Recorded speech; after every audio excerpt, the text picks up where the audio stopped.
Hello everybody, my name's Nicola and welcome back to my channel. This is the Frugal Cottage, where we talk all things money to help you on your financial journey. Today's video is an update all about our no spend year.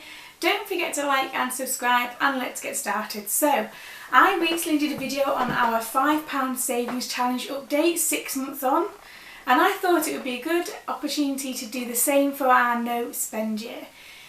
I'll leave a link below to the original video for the no spend year. I uploaded that on the 1st of January and it was the first video where I showed my face and I was really nervous about it.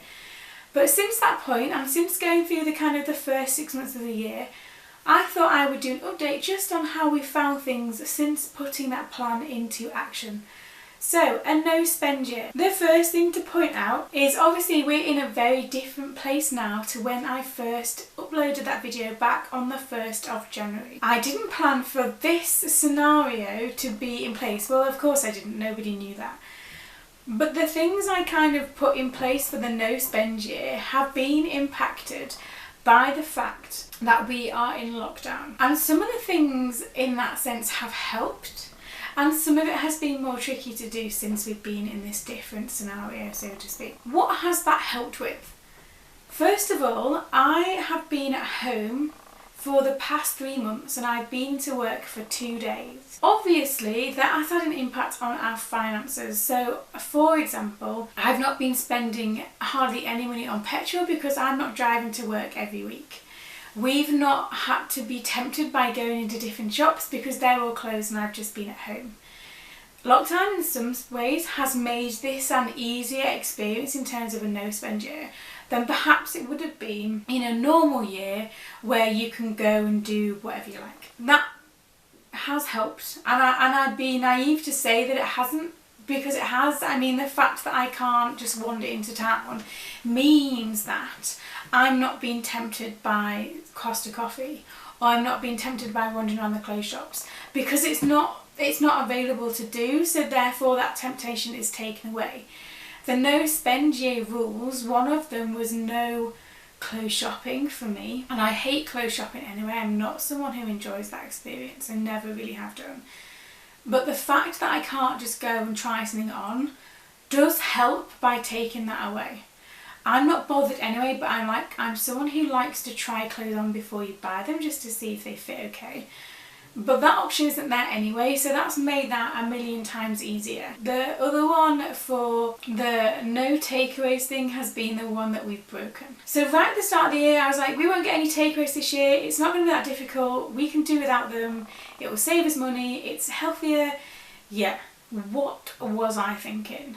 And I'm not saying that we get takeaways very often, because we don't. But the fact that I put into place that we weren't going to have any at all, I didn't realise just what that would mean. And I know that sounds daft because I set myself that challenge. But there's actually something quite nice about having someone else cook your meal for you and it arrive. We have broken the no takeaway rule. We broke it once back in February, and then we have during lockdown as well. And the reasoning behind the ones in lockdown is that we've bought it from restaurants, local restaurants to us, restaurants in the same town where we live, who are really struggling financially to survive this entire process, and who have come up with delivering them to your house instead of you going to the restaurant to sit in and eat. And we've ordered a couple, maybe 3. So we've ordered one from our favourite Italian restaurant in town, which is the most amazing Italian restaurant and is super busy all of the time normally. They've had to be closed for the last 3 months. We decided to get a takeaway from them to support them so that they don't basically go under, because we want that to still be there when things are back to normal, so to speak. We've also got one from a new restaurant that only just opened before lockdown happened, and so they were sharing lots of things on Facebook. And we also treated ourselves to an anniversary meal. So for our wedding anniversary, we tend to do something like we'd go out for a meal. We don't tend to do presents or gifts, that's not what we're like. But we decided to again treat ourselves to a slightly more expensive. We went to a tapas restaurant. Well, we didn't go. we ordered from the tapas restaurant and they brought it to our house, and that was more expensive than we'd normally pay for a takeaway, but it was for our wedding anniversary. So in that sense, yes, we've broken one of the biggest rules that I said was no takeaways, but I hadn't appreciated just how nice it is for someone else to do the cooking. I'm responsible for the cooking in our household, and as much as I enjoy home cooked food and the process of cooking, it's just sometimes nice to not have that, and to have it just arrive and dish it all out, and it's really tasty. It's stuff that you wouldn't make anyway. So like we got a curry, like I wouldn't make a curry from scratch, I'd use a jar of curry sauce. But there's something really nice about having an actual proper takeaway curry as opposed to making your own. It's just the little things that I thought we would be fine without. And I don't know whether lockdown has made that seem much more evident, that it's the little things that matter. If again we were going around like normal and I was going to work and, you know, our everyday routine, I don't know whether that would have seemed so important. Plus these businesses wouldn't have been in as much perhaps financial struggle as they now are. So it's a bit of a combination of both. I don't want to blame it on lockdown because it's not that. We made the decision. So we have broken the no takeaways rule. We've not been anywhere, we've not sat down anywhere to eat for obvious reasons, but we have had takeaways, and that is one of the rules that I set at the start of the year. I also, seeing as this is a bit of a confessional video apparently, I have also bought a couple of work tops. One of mine was no clothes, but in my professional life we have a professional like dress code, and it's something that you have to adhere to, quite rightly so I suppose. And I felt like I needed to get a couple of new work tops. I have had the same work clothes for quite a while, and they start to look a bit like worn, like not just quite as neat and as smart as they should do. So I'm not treating this as I failed. I think that, you know, I have a duty in my professional line of work to look a certain way, to look smart, and I'm expected to do that.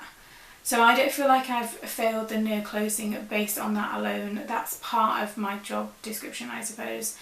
And yes, I've spent money on clothes, but it wasn't just like oh I quite like this and oh I quite like that. It was for a specific reason, and I don't see that as failing that one as such. Now the one thing I am going to talk about that I didn't realise I would find so hard, takeaways aside, we'll ignore that, is my takeaway coffee. I thought that this would be the easiest thing to give up. I didn't think I went there that often. I didn't think it would matter that much. I can make coffee at home. The hardest thing I've found so far, 6 months in, is not going to get my takeaway coffee. And I know I've saved money by not going. Obviously saved money by not going, but I did not appreciate how hard I would find that. And it's not in some ways about the coffee, it's about what that represents. It's that little ritual of going. Now if I take one of my children to nursery, I can drive past a Costa drive-through on the way home if I pick a certain route home. And I was finding myself going quite often, once I dropped him off, getting a coffee, maybe a little pastry, and going home. And that was my little treat. And the ritual of doing that, I didn't appreciate what that actually meant. So it's not just about the coffee, it was about that little bit of time, the only little bit of time where I am by myself because I've dropped him off at nursery. And it was just that bit of a treat for me and me alone. And I didn't appreciate what the takeaway coffee represents for me. Because let's be honest, takeaway coffee is, you know, in the personal finance word, it's like the biggest, you shouldn't do that ever, and it will save you so much money if you don't, and there's a latte factor and all that, but actually it's more the representation of my little treat, if you like. But it was beginning to be more of just a treat, and it was becoming quite regular. So one of the reasons why I set that as a no spend year aim of mine was to cut that out, and I found that the hardest, which is ridiculous when you think about it. It's a cup of coffee or a chai latte, which I quite like, in a takeaway cardboard mug. Sometimes got Costa do like little Portuguese custard tarts, sometimes got one of those. And then I'd sit at home in the comfort of my home on the sofa with this coffee and this little treat. And that was mine. And I am missing that. I am not going to lie. Can I make it to the end of the year without going there? Yes, absolutely. In fact, determined to, because that to me represents something else other than just the coffee and the money. That's something else that I need to kind of maybe look at more in detail for myself. But I am determined to get to the end of the year without going to that Costa drive-through. I've said it now, so I can't go back on that, can I? But that's the hardest thing that I've found so far, and that surprises me. I thought that would be the easiest. Maybe that's because we've already got the takeaway, so maybe if we got to this point and not had any takeaways, I'd be saying the same thing. But the aims for the next 6 months going forward, so is to continue with this. So to continue with the no takeaway coffee, try and minimise, if not eliminate, takeaways.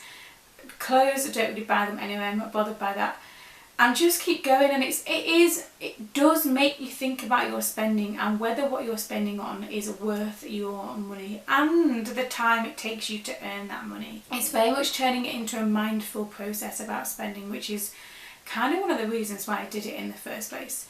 I'm going to continue to track my no spend days in my budget planner. I'll leave a link below to my July budget with me video. Shows my budget planner and how I do that in detail, and it is the biggest transformation in terms of finances. I will aim to continue to save as much money as I can. That's the other good thing, and again, I don't know, this is probably a combination of lockdown and the no spend year, is we are managing to hit our savings goals every month without fail. Normally it's a bit more hit and miss, but this year so far we've hit all of our savings goals, if not exceeded them. And for the next 6 months I intend to try and do the same if possible. If things do shift back to normal and I'm going to work and our everyday routines come back into play, that might then become more difficult again, but I'm going to try my hardest to keep that up there in terms of hitting our goals and saving more money. Because in theory, if we're having a no spend year, we should be spending less than normal. So therefore we should be able to save more than normal. So that's the aim for that. And the final aim is to try and enjoy it. It's not supposed to be a restrictive process. It's not meant to be something that's unenjoyable, because why would you do that? The whole reason behind this was we had a really expensive 2019. I started to see a slip in my own spending habits, including the takeaway coffee, and I just wanted to strip it right back to the basics and see just where that would take us during this year. And it has been interesting. It's been very different to the challenge I thought it would be because of the change in circumstances. Maybe I might do this again in another year when we're in our normal routines and there is nothing to kind of stop you from doing X, Y and Z. And I'm not just at home with 2 young children who, quite frankly, want to see other people than me. But that's my update for the no spend years so far. I am enjoying it. It has come with its own set of challenges and things have been surprising along the way. But overall, I am definitely enjoying it and will continue. Did you join me in the no spend year challenge? Do you do no spend months? Is that enough? Do you track your no spend days? Let me know down below. I love to talk to people who are trying different things out on their financial journey. As always, thank you for watching. Don't forget to like and subscribe, and I will see you again very soon.